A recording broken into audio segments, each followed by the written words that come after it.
오늘 본문을 좀 길게 읽었지만 앞의 내용을 다 연결해서 좀 설명을 하자면 이제 가나안 정복 전쟁 7년의 정복 전쟁이 끝이 났습니다. 모든 땅을 다 정복한 것은 아니었지만 가나안의 중요한 요충지는 이제 다 정복을 했어요. 그리고 나서 이제 여호수아가 요단 동편에 땅을 얻고 서편에서 같이 싸운 세 지파가 있었죠. 르우벤 지파, 갓 지파, 므낫세 반 지파. 므낫세 2분의 1 지파입니다. 므낫세 전체 지파 중에 2분의 1 지파는 이미 서편 전쟁이 시작되기 전에 가나안 동편에서 땅을 얻었어요. 얻어서 이 전쟁에 참여하지 않아도 됩니다. 그런데 여호수아가 너희와 우리 사이에 같은 지파, 같은 하나님의 백성이니까 땅은 얻었지만 같이 최선을 다해 싸우는 것이 옳다. 이렇게 해서 정말 최선을 다해서 싸웠던 지파가 이 세 지파예요. 두 지파 반이죠. 르우벤 지파, 갓 지파, 므낫세 반 지파. 이제 이 지파들에게 해산식을 하는 거예요. 이제 요단 동편에 가지고 있는 땅이 있었지만 서편에서 싸움을 다 싸우고 이제 평화가 찾아왔다. 이제 너희 동편으로 돌아가라. 정말 잘 싸웠다. 이러고 이제 해산식을 한 겁니다. 이제 얼마 만에 찾아온 평화였을까요? 광야 40년, 그다음에 정복 전쟁 7년 이렇게 해서 47년 2대 만에 이스라엘 백성에게 평화가 찾아온 것입니다. 그리고 이 두 지파 반은 요단 동편으로 돌아가서 살았던 것입니다. 그런데 얼마 지나지 않아서 아주 무서운 보고가 하나 들어와요. 이게 뭐냐면 돌아간 요단 동편에 제단이 세워졌다고 하는 것입니다. 하나님이 명하지 않은 제단, 이것은 우상 숭배거든요. 그런데 이스라엘에게는 우상 숭배에 대한 트라우마가 있었어요. 그게 무엇이었습니까? 광야에서 금송아지 우상 만들었다가 민족이 한번 몰살당할 뻔했죠. 이 트라우마가 있기 때문에 다시 내전이 일어나는 것인가 굉장히 걱정을 했던 것입니다. 큰일 났다. 우리 동족이 하나님이 명하지 않은 다른 제단을 쌓아서 지금 우상 숭배하는 것 같다. 다시 전쟁을 해야 되는 것 아닙니까? 그러니까 급하게 비느하스를 중심으로 한 사절단을 요단 서편 지파가 보내는 거예요. 그래서 알아보는 것입니다.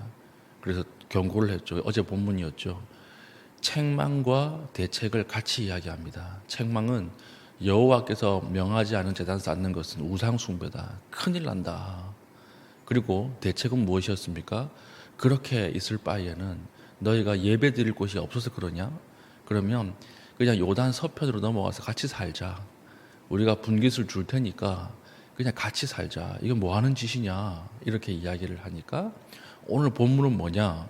우리가 쌓은 제단은 우상 숭배한 것이 아니다라고 하는 해명이에요. 해명. 르우벤 지파, 갓 지파, 므낫세 2분의 1 지파가 그런 거 아닙니다. 그게 아니라 우리가 쌓은 이유는 이러이러합니다 하고 해명을 쭉 하는 것이 오늘 본문 전체예요. 한번 이걸 알고 다시 한번 볼까요? 23절 보십시오.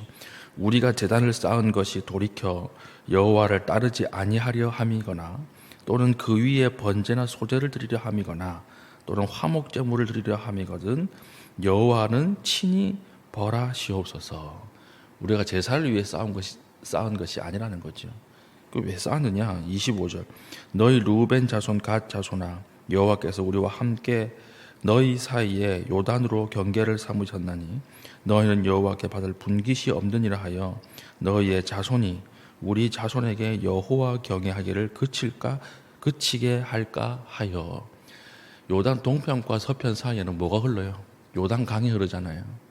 지금은 같은 민족인데 이 강 때문에 단절이 일어나서 나중에 아주 이게 대가 후세가 많이 흘러가면 후세에 이제 우리 자녀들이 하나님을 잃어버리게 될까봐 우리가 단을 쌓은 것이다. 이걸 이렇게 이야기하는 것입니다. 그리고 27절, 28절.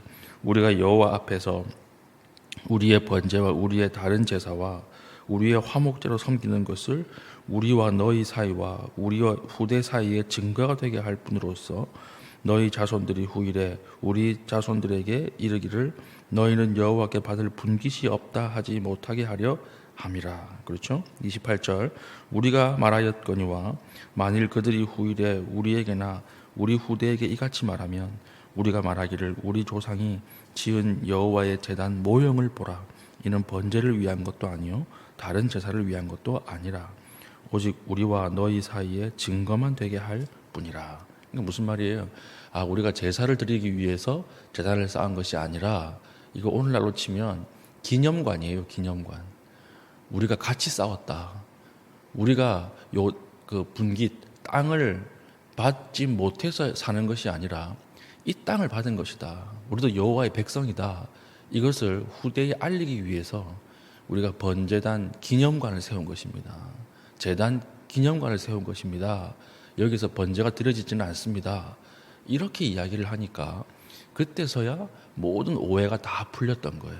다 풀리고 나서 30절 제사장 비느하스와 그와 함께한 회중의 지도자들 곧 이스라엘 천천의 수령들이 르우벤 자손과 갓 자손과 므낫세 자손의 말을 듣고 좋게 여긴지라. 급하게 파견된 사절단이 이제 만족하는 거예요. 좋게 여기고 어떤 일이 벌어졌죠? 33절 그 일이 이스라엘 자손을 즐겁게 한지라. 이스라엘 자손이 하나님을 찬송하고 르우벤 자손과 갓 자손이 거주하는 땅에 가서 싸워 그것을 멸하고자 하는 말을 다시는 하지 아니하였더라. 진짜 평화가 이제 시작된 거예요. 우리가 가서 전쟁에서 몰살시킵시다. 저들 때문에 저들이 우상 숭배해서 우리 전체가 다 죽을 수는 없지 않습니까? 이렇게 이야기하는 사람이 한 사람도 없었더라. 그래서 이 일을 기념해서 어떤 일이 벌어져요? 34절 르우벤 자손과 갓 자손이 그 제단을 에시라 불렀으니 우리 사이에 이 제단은 여호와께서 하나님이 되시는 증거라 함이었더라. 쌓은 제단의 이름을 뭐라고 붙였어요? 엣이라고 붙였다. 이렇게 기록을 하고 있는 것입니다. 우리가 신앙생활을 하고 교회 생활을 하다 보면 오해할 때가 있어요. 오해할 때. 오해가 일어날 때가 있어요. 그때 대부분 어떤 반응을 합니까? 감정적 반응을 해요. 서운하거나 분노하거나. 그런데 오늘 요단 동편과 요단 서편 사이에 갈등이 일어났을 때 가장 중심으로 먼저 한 것이 무엇입니까? 설명하는 거예요. 설명하는 거. 그래서 여러분 설명할 수 있는 것이 사랑이고요. 설명하는 것이 능력입니다. 내 감정적 대응을 내려놓고 설명하는 것이 하나님의 은혜예요. 그리고 설명을 듣는 것이 하나님의 은혜라고 하는 것입니다. 왜 오해할까요? 오해하는 이유는 상황을 모르기 때문에 오해해요.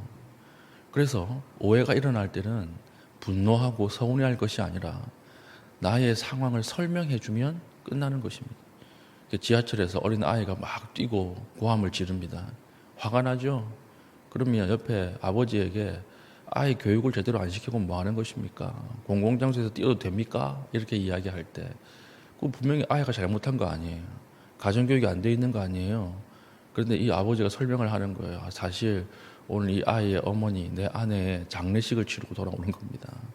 장례식 치르고 돌아오는데 앞으로 어떻게 살아야 하나 너무 슬퍼서 너무 가슴이 아파서 아이가 뛰는 줄도 몰랐습니다. 죄송합니다. 그럼 뭐예요? 그러면 끝나는 거예요. 오해가 풀리는 거예요. 그럼 도리어 화를 낸 사람이 미안해지는 거죠. 우리가 항상 화를 내는 이유는, 오해가 생기는 이유는 상황을 모르기 때문에 오해를 하는 것이거든요. 그러면 어떻게 하면 됩니까? 설명해 주면 끝나는 것입니다. 코로나 우리 시국에 교회가 이렇게 모이지 말라 그랬는데 모였잖아요. 그래 놓고 사람들이 수많은 오해를 했습니다. 헌금 때문에 그런다. 교회가 돈 때문에 그런다. 근데 그게 아니라고 하는 것을 차근차근 설명하니까 듣잖아요. 우리가 오해가 생겼을 때 감정적 대응보다는 어떻게 해야 돼요? 설명할 수 있어요. 이것이 능력입니다.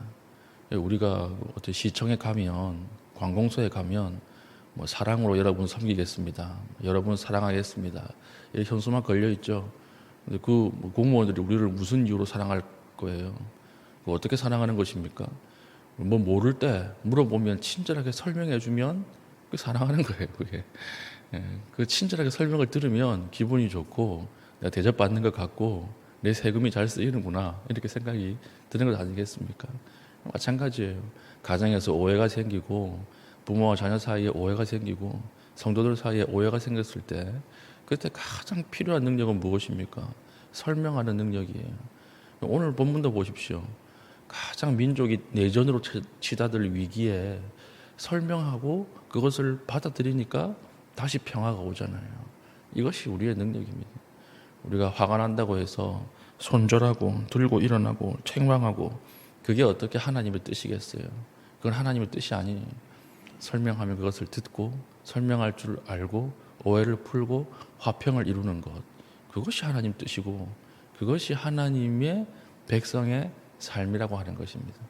오늘 우리가 오해하고 있는 것이 있습니까? 한번 오해하면요, 예수 믿는 사람들 어지간하면 잘 안 풀어요.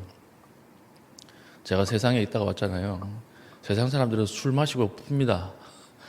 술 마시고 그냥 야, 한잔하고 풀자 이러고 푸는데 교회 다니는 사람들은요, 술을 안 마시니까 풀질 않아 꽁해가지고 이거 10년 20년 죽을 때까지 가지고 가요. 진짜 차라리 그렇게 못 풀겠으면 차라리 술을 마시고 푸세요. 그게 하나님 훨씬 기뻐하시는 일이에요. 그게 아니라면 설명하고 용서를 구하고 화해하고 이해하고 그리고 받아들이십시오. 다시 화평하는 것이 그것이 하나님의 뜻이에요. 오늘 우리에게 쌓여있는 모든 오해가 그리고 모든 어떤 마음에 무거운 짐들이 있다면 오늘 이 말씀을 가슴에 품고 다가가십시오. 설명하십시오. 들으려고 하십시오. 그러면 제가 정말 말씀으로 선포하는데 여러분의 그 누르고 있는 오래된 앙금 즉시 풀릴 것입니다. 오늘 기도할 때 하나님 설명할 수 있는 능력을 주십시오. 들을 수 있는 귀를 주십시오. 아내도 마찬가지고 자녀도 마찬가지고 이웃도 마찬가지고 성도도 마찬가지입니다. 하나님, 우리가 듣고 설명할 때 하나님께서 우리 관계 가운데 주인 되어 주십시오. 기도할 수 있는 신실한 주의 종 될 수 있기를 축복합니다. 아멘. 기도하겠습니다. 기도할 때 하나님, 우리에게 들을 수 있는 귀를 주시고 형제를 사랑할 수 있는 사랑하는 마음을 허락하여 주시고 무엇보다 설명할 수 있는 능력을 허락하여 주시옵소서. 그래서 우리에게 화평이 일어나게 하시고 우리의 삶이 하나님 앞에 앳이라고 하는 제단으로 드려지게 하여 주시옵소서. 기도한 이후에 개인적인 기도의 제목 가지고 기도하시고 자유롭게 돌아가시겠습니다.